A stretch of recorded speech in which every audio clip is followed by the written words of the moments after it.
આજે બોટાદ જિલ્લાના ભારતીય જનતા પાર્ટી દ્વારા આયોજિત જિલ્લાની અંદર ચૂંટાયેલા અને બિનહરીફ બનેલા તમામે તમામ સરપંચોના અભિવાદનનો સમારોહ ભારતીય જનતા પાર્ટી બોટાદ જિલ્લા દ્વારા રાખવામાં આવ્યો હતો। જિલ્લાના અધ્યક્ષ આદરણીય મયુરભાઈ પટેલ, બોટાદ વિધાનસભાના ઉમેદવાર ઘનશ્યામભાઈ વિરાણી અને સૌ આગેવાનો, ડેરીના ચેરમેન ભાઈ ભોળાભાઈ, એપીએમસી ચેરમેન ભાઈ મનહરભાઈ, તાલુકા પંચાયતના અધ્યક્ષને બધા મંડળના અધ્યક્ષો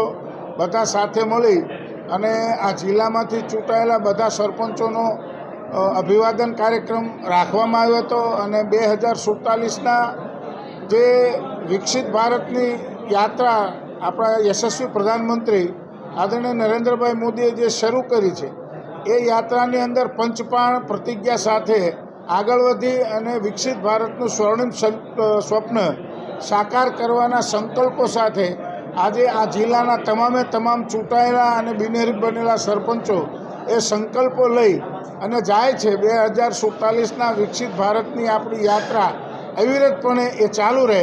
એવા ભાવ અને એવા સંકલ્પ સાથે આપણે સૌ કામ કરતા રહીએ, એ જ આજના અભિવાદન સમારોહનો સંદેશ આ જિલ્લાના સૌ નાગરિકો માટે છે।